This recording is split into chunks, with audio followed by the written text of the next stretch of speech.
एक बच्ची ऐसी थी जिसकी कथा तीनों लोकों में प्रसिद्ध हुई। भारत की एक बेटी ऐसी थी जिसने अपने खानदान का नाम रोशन किया, अपने कुल का नाम रोशन किया तीनों लोकों में। केवल मध्य प्रदेश में नहीं, केवल भारत में नहीं, केवल धरती पे नहीं, ऊपर के लोकों में भी और नीचे के लोकों में भी। नाम जानते हैं आप लोग? उस बच्ची का नाम, उस बच्ची का, वो इसी भारत की धरती पे पैदा भई और उसने तीनों लोकों में अपना नाम किया। नाम था अनुसुईया। क्या? अनुसुईया। जोर से बजाया कर जब बात समझ में आ जाए तो।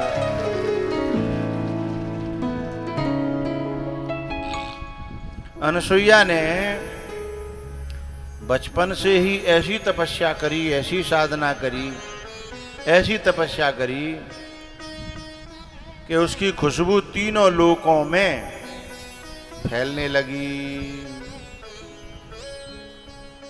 आप लोगों ने सेंध देखी है? सेंध, बाजरा के खेत में, मक्का के खेत में सेंध जब पक जाती है ना तो ऐसी खुशबू आती है कि चलता हुआ आदमी रुक जाता है, भैया खूब पक गई है ना। है जो सेंध होती है। अच्छा, जब कच्ची होती है तो बेल को छोड़ती नहीं है वो। एलईडी में देखिए, इसकी बात कर रहा हूं, सेंध की। देख रही हैं कि नहीं? ये पक जाती है तो कैसी खुशबू आती है ना? ये कच्ची होती है तो दांत खट्टे कर देती है, कड़वा कर देती है मुंह, लेकिन जब पकती है तो स्वाद भी है और सुगंध भी। चलते हुए आदमी को मेड़ पे रोक देती है कि भैया यहाँ कहूं ना कहूं सेंध पकी है, चलो तोड़ लें। हैं?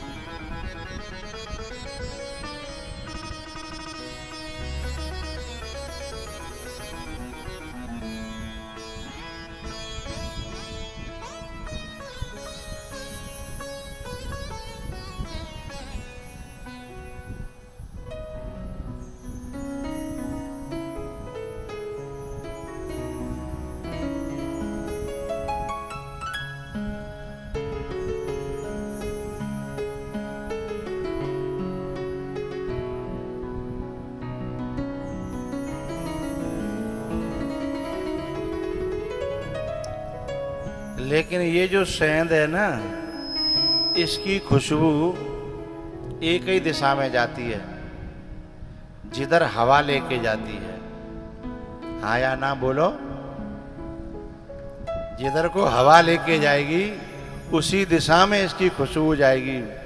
लेकिन जब कोई तपस्वी तप करेगा, जब कोई कन्या तप करेगी, जब कोई साधु भजनानंदी हो जाएगा, है, तो उसकी खुशबू केवल एक तरफ नहीं जाएगी, उसकी खुशबू चारों तरफ दसों दिशाओं में फैलती है।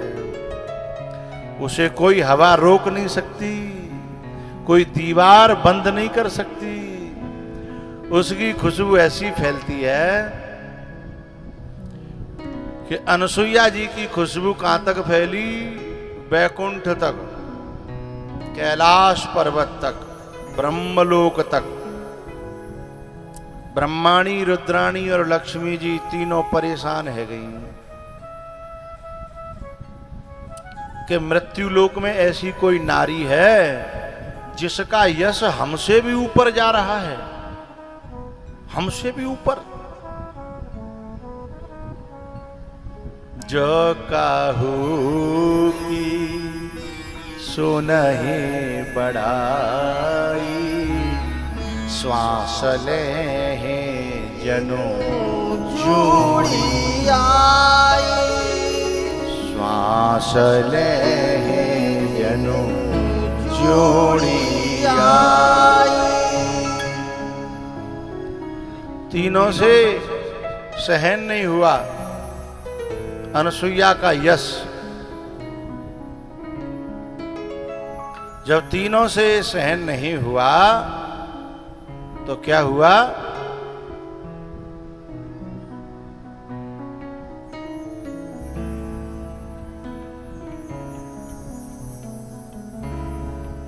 तीनों अपने अपने पतियों से कहती हैं क्या कि जाओ और मृत्यु लोक में इस नारी की तपस्या को खंडित करो, इसका यश हमसे भी ज्यादा ऊपर जा रहा है।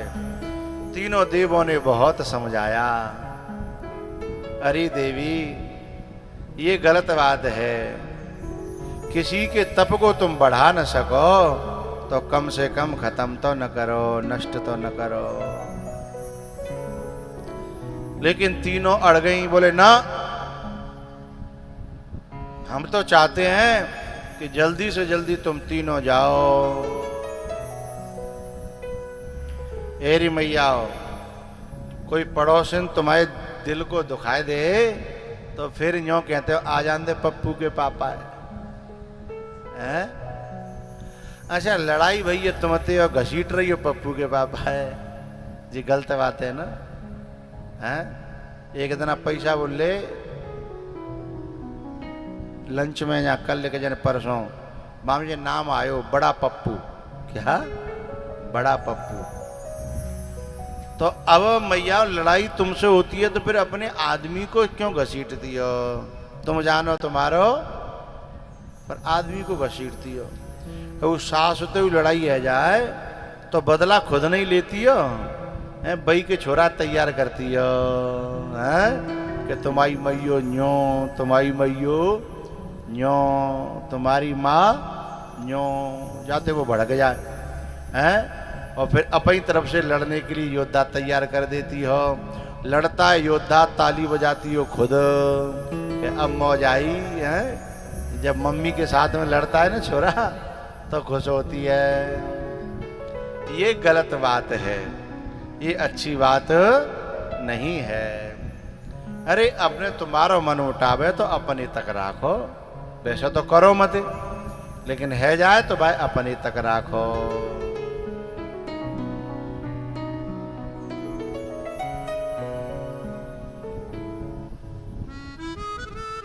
आजकल की छोरी तो इतनी होशियार रह गई हैं कि जन कहाँ ते लड़ाई के लिए तैयार कर लेती हैं। आदमी तैयार ना होगा तो फोन करके फिर मायके में अपनी मम्मी तैयार करेंगी हैं। फिर वो मम्मी माते लड़ेगी फोनते अपनी समझते हैं तो काऊ न काऊ लड़वे के लिए तैयार करेंगी। इसलिए तीनों देवियों ने अपने पतियों को तैयार किया, जाओ उस देवी के तप को नष्ट करो। तीनों देवता मजबूरी में भिक्षुक का वेश बना करके आए हैं। कहाँ? अनसुईया के पास चित्रकूट में। जब अनसुईया के दरवाजे पे आए और कहा भिक्षाम देही, अनसुईया आकर के बोली कहो बाबा क्या दूं आपको? तीनों देव बोले कि देना कुछ भी, लेकिन एक तरीके से देना है। बोले क्या? बोले निर्वस्त्र होकर के देना है। अनसुईया ने 1 मिनट नहीं लगाई, बोले बिल्कुल मिलेगा, आप चिंता क्यों करते हो? तीनों देवों की आंखें फटी रह गई, क्योंकि उन्हें अभी अनसुईया की ताकत का अंदाजा नहीं है। बोले बाबा आपको जो है तीनों को निर्वस्त्र होकर के ही मिलेगा। अनसुईया ने हाथ में जल लिया, मंदाकिनी का, और लेकर के कहा कि यदि मैंने जब से शुद्ध समारी है अपनी निगाह से किसी भी व्यक्ति को, पुरुष को गलत निगाह से न देखा हो, तो ये तीनों देव इसी समय बच्चे बन जाएं और तीनों के तीनों बालक बन गए। नंगा धड़ंग, अब नंगा धड़ंगे रोमन लगे। सिद्धांत क्या कहता है भैया? आए थे नंगा करने, आगे बोलो, तीनों के तीनों और खुद नंगे पड़े हैं? जो दूसरों को नंगा करना चाहता है वो स्वयं एक दिन नंगा हो जाएगा। जो दूसरों को नंगा करना चाहता है उनको नंगा कर पाएगा कि नहीं कर पाएगा ये तो भगवान के हाथ में है। लेकिन जो नंगा करना चाहता है किसी को, वो स्वयं तो नंगा जरूर होगा। साईं के दरबार में बदले कहूं न जाए, और बोए पेड़ बबूर के तो आम कहां से आम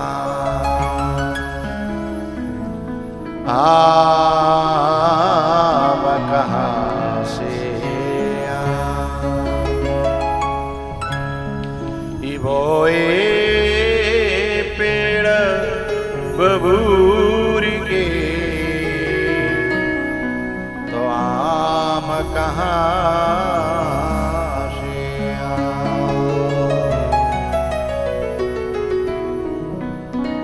तीनों देव बच्चा बन करके पड़े हैं, को भिक्षा दे रही हैं, सेवा कर रही हैं।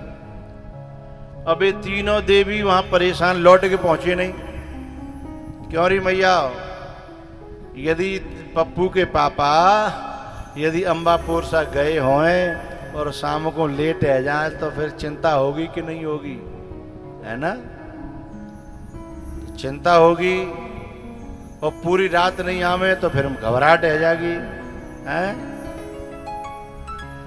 अब तीनों देवियां परेशान के लौटे नहीं है। इतने में पहुंच गए नारद जी महाराज। लक्ष्मी जी ने पूछा, बाबा कहीं हमारे बिन को पतोएगा? हैं? हमारे यहाँ माता नाम नहीं लेती है ना पति का। हैं? तो कहती है हमारे उनका पता है क्या? बोले पता है। बोले कहाँ है? बोले भी तो मर गए। लक्ष्मी जी बोली उन्हें कौन मार सकता है? अशोक वाटिका में जब हनुमान जी ने अंगूठी डाली तो सीता जी अंगूठी उठा करके देखती हैं और कहती हैं, जीत को सके अजय रघुराई, माया ते असे रच नहीं जाए, ही माया ते असे रच नहीं जाए, जीत को सके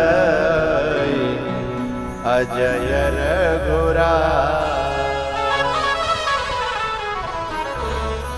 अरे बोले उन्हें कौन मार सकता है इस दुनिया में? लेकिन नारद जी बोले कि जब कोई व्यक्ति गलत रास्ते पर जाएगा तो कितना भी बलवान हो उसका बल खत्म हो जाता है। एक बात पूछनी है मोए, आप जितने भी ग्रामीण क्षेत्र के हैं काएं, जो ट्यूबवेल पे बड़े बूढ़े सोमत काएं अथवा रास पे जो बड़े बूढ़े सोमत गाएं,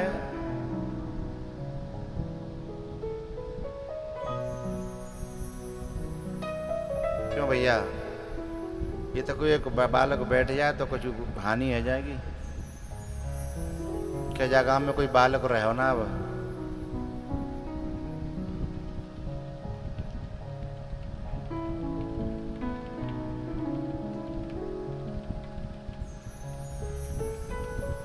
बाहर की साइड में ही बैठ जा बढ़िया, ठीक है। और सुनो, तुम्हें भी यहाँ बीच में अनुमति नहीं है हमारे बीच में आने जाने की, ठीक है। हाँ, जो कार्यकर्ता होता है यूँ समझ लेता हमारी तो छूट है, फिर भी चक्कर लगाते हैं दे दनादन दे दनादन। एक आध बेर कछु न कहो तो फिर परमिशन समझ लेते।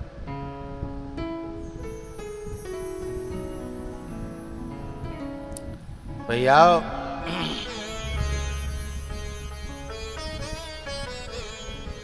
नारद जी महाराज ने कहा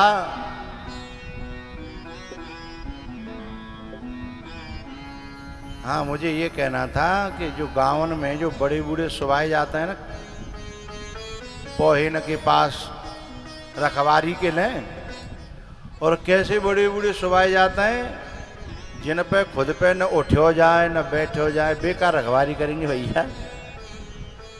और भी सुबाए जाता है रखवारी के लिए। मानिक चलो छोटा जो होगा भागवे की दम राखत होगा, 2-4 तो होंगे ही हैं, तो अब बड़ो बूढ़ो का कर लेगा वहाँ जा पे खुद पे ठाड़ो ना बहो जा रो है। और वो रखवारी के लिए क्यों रखा जाता है, इसके पीछे बड़ा रीजन है। पूछो तो बताऊं, नहीं रहता हूं, बोलो। हैं मैया मैया तो पूछी ना रही। हाँ तो नेक न्यू हला तो करो, सोच समझ में आ जाएगी हमारे लिए। हैं वो बड़ा बूढ़ा रखवाली के लिए जो रखा जाता है तो उसे लड़ना नहीं है, उसे तो केवल खांसना है। और उसके खांसने मात्र से बड़े बलवान डकैत के पांव कप जाते हैं कि कोई जग रहा है।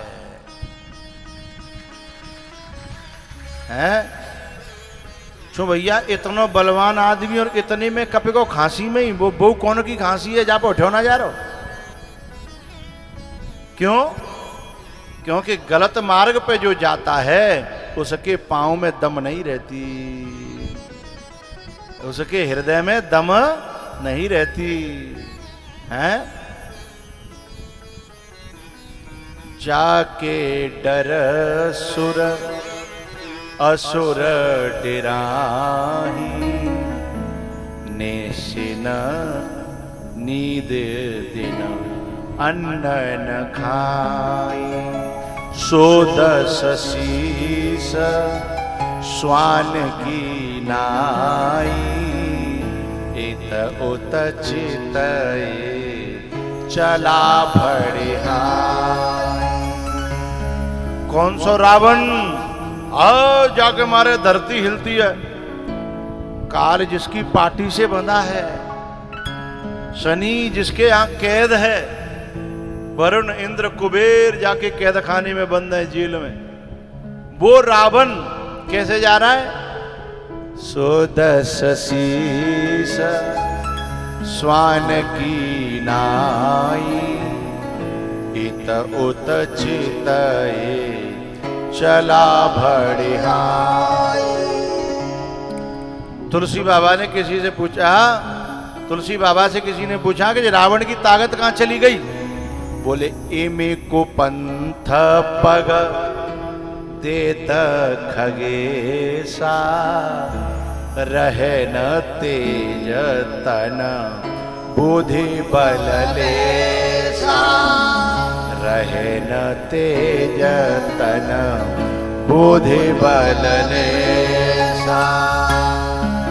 एमे को पंथ पग देत खगेसा, रहे न तेज तन बुद्धि बल लेसा। भैया जब कोई व्यक्ति कुपंथ पे पांव रखता है तो उसकी 3 चीजें समाप्त हो जाती हैं, बुद्धि, बल और तेज। ये तीनों चीजें समाप्त हो जाती हैं। इसलिए नारद जी कहते हैं कि तीनों देवता जब माता अनसुईया के पास में गए तो तीनों का तप, तेज और बल समाप्त हो गया। इसलिए तीनों अनसुईया ने बच्चा बनाए दे। अब पहले तो तीनों देवियों को विश्वास नहीं हो रहा था, बोले नहीं मानो तो देख लो, जाओ अपनी आंखें दे हैं। अब नारद जी से पूछने लगी कि उन्हें लावे को लौटावे को उपाय का है।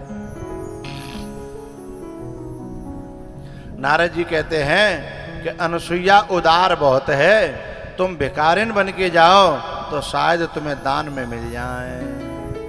लक्ष्मी जी बोली मैं लक्ष्मी और भिखारिन, मैं कैसे भिखारिन बनूंगी? तो फिर नारद जी बोले अकेली करो खाओ, फिर क्या दिक्कत है, मस्त रहो। बोले नहीं नहीं, उनके बिना कैसे रहूंगी मैं? तो बोले फिर तो भीख मांगनी पड़ेगी। तब तीनों देवी फिर भिखारिन बन करके अनसुईया के द्वार पे गई। मैया मैया भिक्षाम देही। अनसुईया ने तीन देवियों को देखा, सोई समझ गई, अंदाज लगा लो तीन कैदी पर हैं तो तीन जमानत वाले हैं, तीनों के जमानत करने वाले आ गए। अनसुईया ने कहा कि तुम्हें भी किसी कंडीशन से भिक्षा चाहिए क्या है? तुम्हें भी कोई निर्वस्त्र होकर के भिक्षा देनी है क्या है? तीनों देवी पावन में गिर पड़ी। क्षमा करना मां, ईर्षा के कारण हमारी बुद्धि खराब हो गई। हमें तुम्हारा यश सहन नहीं हो पाया और हम अपनी ऊंचाई से गिर पड़ी। अब हमें क्षमा करो। तीनों देवी जब चरणों में गिरी, अनसुईया जी ने उठा लिया। अनसुईया जी ने कहा कि लिए अपने पति ले जाओ, लेकिन मेरी प्रार्थना आज के बाद ऐसा मत करना। अब तो तुमने कर दिया सो कर दिया, लेकिन अब ऐसा मत करना। भैया तीनों देवी बोली कि जिन कैसे ले जाएं, जिनमें तो यूं ही ना पता पड़ रही कौन सी को कौन सो है? ये तो सब बालक बन गए हैं। हमारे तो जैसे हतकाए वैसे ही बनाए दो। तो बोले फिर हमें वचन दो, आज के बाद किसी बढ़ते हुए व्यक्ति को, उठते हुए व्यक्ति को देख करके कभी जलोगी नहीं और ऐसा दुर्व्यवहार नहीं करोगी। तीनों ने कान पकड़ लिए, अब हम ऐसा नहीं करेंगे। जब तीनों ने कान पकड़े तब माता अनसुईया ने फिर से मंदाकिनी का जल लिया और कहा, हे परमात्मा, यदि मैंने अपने जीवन में कभी किसी में सपने में भी दोष न देखा हो, बुराई न देखी हो, तो ये तीनों जैसे आए काए वैसे ही बन जाएं। तो तीनों के तीनों ठाड़े है गए जैसे आए काए हैं। ई नजरों में तेरे दोष है, औरों में देखता। अनसुईया का कहना था कि नजरों में तुम्हारी में दोष था लक्ष्मी जी, लेकिन तुमने दूसरों में दोष देखा, मुझे गिराने की कोशिश की। अपनी नजर सुधार ले, अपनी नजर सुधार ले, बस हो गया भजन। हाँ, आदत बुरी सुधार ले।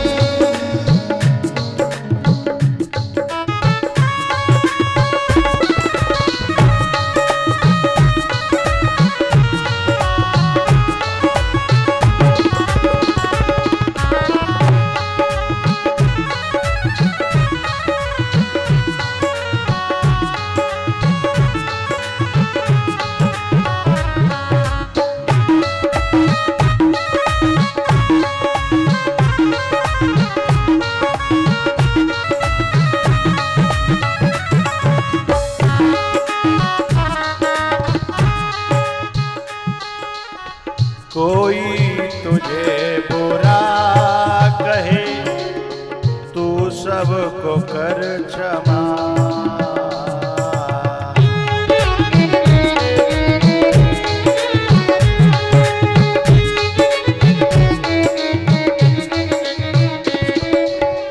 कोई तुझे बुरा कहे तू सबको कर क्षमा। अपनी बुराई त्याग दे, अपनी बुराई त्याग दे, बस हो गया भजन हो, आदत बुरी सुधार ले।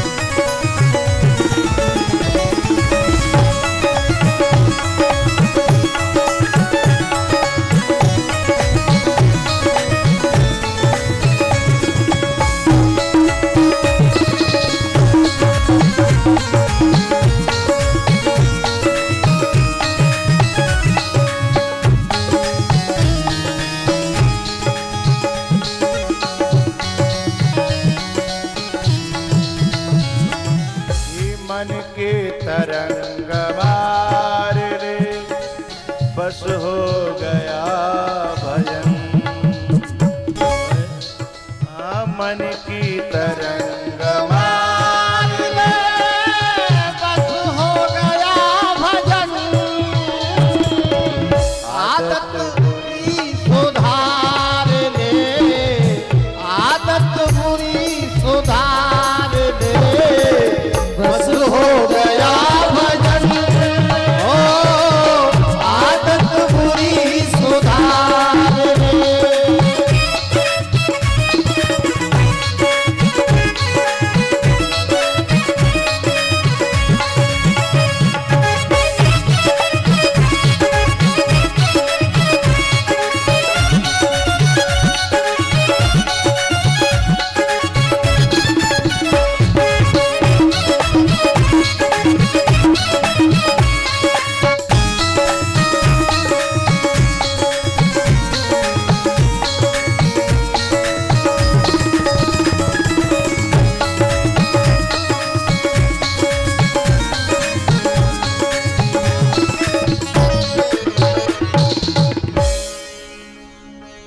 नजरों में तेरे दोष है औरों में देखता,